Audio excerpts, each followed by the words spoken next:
Assalamualaikum. Ini video PJBL hasil diskusi kami kelompok 8. Selamat menyaksikan. Kami dari kelompok 8 yang beranggotakan Muhammad Ralfiansah, Muhammad Reza Sahpalevi, Muhammad Widat Ramadan, Radita Rahma, Regita Dwi Utami, Reina Aji Farah, Rezi R. Prilioni, Rifa Anastasia, dan juga Ruli Lismadona.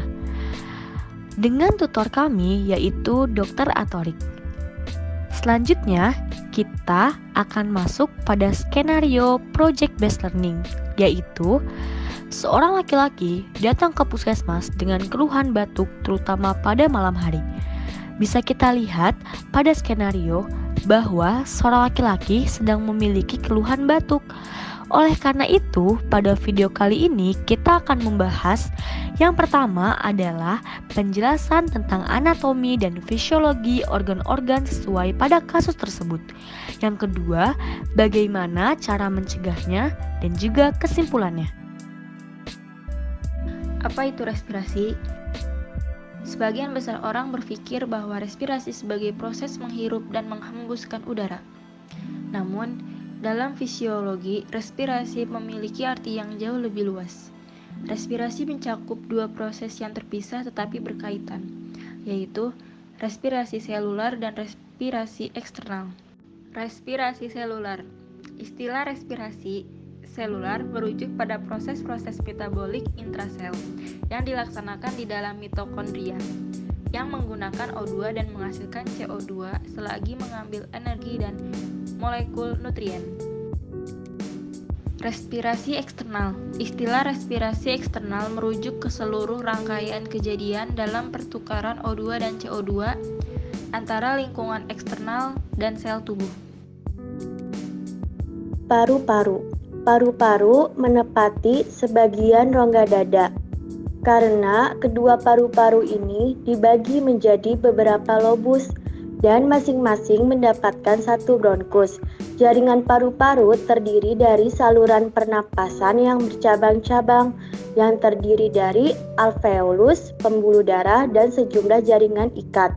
Satu-satunya otot di dalam paru-paru adalah otot polos di dinding arteriol dan dinding bronkiolus. Tidak terdapat otot di dalam dinding alveolus untuk mengempiskan alveolus selama pernapasan, melainkan perubahan volume paru-paru yang ditimbulkan oleh perubahan dalam dimensi rongga toraks. Paru-paru ini sebagian besar menepati volume rongga toraks. Dinding pada toraks luar dibentuk oleh 12 pasang iga melengkung yang menyatu dengan sternum. Di anterior dan vertebra toraks, di posterior, otot-otot rangka menghubungkan struktur-struktur tulang ini menutup rongga toraks dengan diafragma yang membentuk lantai. Rongga toraks adalah suatu lembaran otot rangka yang lebar yang memisahkan rongga toraks dan abdomen. Diafragma hanya bisa ditembus oleh esofagus dan pembuluh darah yang melintasi rongga toraks dan abdomen. Mulut. Pintu masuk saluran cerna adalah melalui mulut atau rongga oral. Lubang masuk dibentuk oleh bibir yang mengandung otot dan membantu mengambil, menuntun, dan menampung makanan di mulut. Langit-langit atau palatum yang membentuk atap lengkung rongga mulut, memisahkan mulut dari saluran hidung. Lidah yang membentuk dasar rongga mulut, terdiri dari otot rangka yang dikontrol secara volunteer. Gerakan lidah penting dalam mengarahkan makanan di dalam mulut sewaktu mengunyah dan menelan. Faring yang berfungsi sebagai saluran bersama untuk sistem pernapasan dan pencernaan. Terdapat dua saluran yang berasal dari faring, yaitu trakea yang dilalui oleh udara untuk menuju paru dan esofagus, saluran yang dilalui makanan untuk menuju lambung. Udara dalam keadaan normal masuk ke faring melalui hidung, tetapi udara juga dapat masuk melalui mulut ketika saluran hidung tersumbat, yaitu Anda dapat bernapas melalui mulut ketika Anda sedang flu. Karena faring berfungsi sebagai saluran bersama untuk udara dan makanan, sewaktu menelan terjadi mekanisme refleks yang menutup trakea agar makanan masuk ke esofagus dan bukan ke saluran nafas. Esofagus selalu tertutup, kecuali ketika menelan, untuk menghindari udara masuk ke lambung ketika bernapas. Laring atau kotak suara terletak di pintu masuk trakea. Tonjolan anterior laring membentuk jakun atau yang biasa disebut Adam's apple. Plica vocalis adalah dua pita jaringan elastik yang melintang di pintu masuk laring. Dapat diregangkan dan diposisikan dalam berbagai bentuk oleh otot laring. Udara melewati laring melalui celah di antara plica vocalis. Pembukaan laring ini dikenal sebagai glotis. Sewaktu udara bergerak melalui glotis yang terbuka melewati beragam posisi lipatan vokal yang kencang, lipatan tersebut bergetar untuk menghasilkan berbagai suara bicara. Bibir, lidah, dan palato mole memodifikasi suara menjadi pola suara yang dapat dikenali. Sewaktu menelan, lipatan vokal melaksanakan fungsi-fungsi yang tidak berkaitan dengan bicara. Lipatan tersebut menutupi glotis. Otot laring membawa lipatan vokal menuju posisi yang ketat bagi keduanya, saling mendekat untuk menutup pintu masuk ke trakea sehingga makanan tidak masuk ke jalan pernapasan. Lalu yang akan kita bahas adalah trakea dan bronkus. Trakea terbagi menjadi dua cabang utama, bronkus kanan dan kiri, yang masing-masing masuk ke paru kanan dan paru kiri. Di dalam masing-masing paru tersebut, bronkus terus bercabang-cabang menjadi saluran napas yang semakin sempit, pendek, dan banyak seperti percabangan sebuah pohon. Trakea dan bronkus besar adalah tabung yang cukup kaku tak berotot yang dikelilingi oleh serangkaian cincin tulang rawan yang mencegah saluran ini menyempit. Bronkiolus dan bronkiolus terminal. Di dalam masing-masing paru, bronkus terus bercabang-cabang menjadi saluran nafas yang semakin sempit, pendek, dan banyak, seperti percabangan sebuah pohon. Cabang-cabang yang lebih kecil dikenal sebagai bronkiolus. Selanjutnya, di ujung bronkiolus terminal terdapat kelompok alveolus, yaitu kantong-kantong udara kecil, tempat pertukaran gas antara udara dan darah. Agar aliran udara dapat masuk dan keluar, bagian paru, tempat pertukaran berlangsung. Saluran nafas penghantar yang terus bersambungan dari pintu masuk ke bronkiolus terminal hingga alveolus harus tetap terbuka.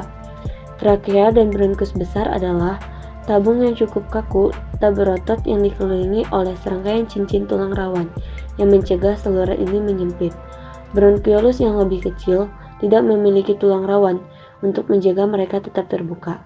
Dinding saluran ini mengandung otot polos yang disarafi oleh sistem saraf otonomi dan peka terhadap hormon dan bahan kimia lokal tertentu. Faktor-faktor ini dengan mengubah-ubah derajat kontraksi otot polos, bronkiolus, dan karenanya mengubah-ubah kaliber saluran nafas terminal, mengatur jumlah udara yang mengalir antara atmosfer dan setiap kelompok alveolus. Alveolus yaitu kantong-kantong udara kecil tempat pertukaran gas antara udara dan darah. Alveolus adalah kelompok-kelompok kantong mirip anggur yang berdinding tipis dan dapat mengembang di ujung cabang saluran napas penghantar. Dinding alveolus terdiri dari dua lapisan. Satu alveolus tipe 1. Setiap alveolus dikelilingi oleh anyaman kapiler pulmonal yang dindingnya hanya memiliki ketebalan selapis sel ruang interstisial antara sebuah alveolus dan anyaman kapiler sangatlah tipis. Oleh sebab itu, hanya setebal 0,5 mm yang dikenal sebagai membran alveolus kapiler memisahkan udara dalam alveoli dari dalam kapiler paru. Selanjutnya, alveolus tipe 2. Sel-sel ini mengeluarkan surfaktan paru, suatu kompleks fosfolipoprotein yang mempermudah ekspansi paru. Selain itu, terdapat makropak alveolus yang berjaga-jaga di dalam lumen kantong udara. Ini adalah penjelasan singkat tentang mekanisme batuk dan cara pencegahannya.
sekarang kita telah mengetahui organ-organ apa saja yang berpengaruh pada mekanisme batuk, dan kita juga dapat mengetahui apa dan bagaimana cara pencegahan batuk.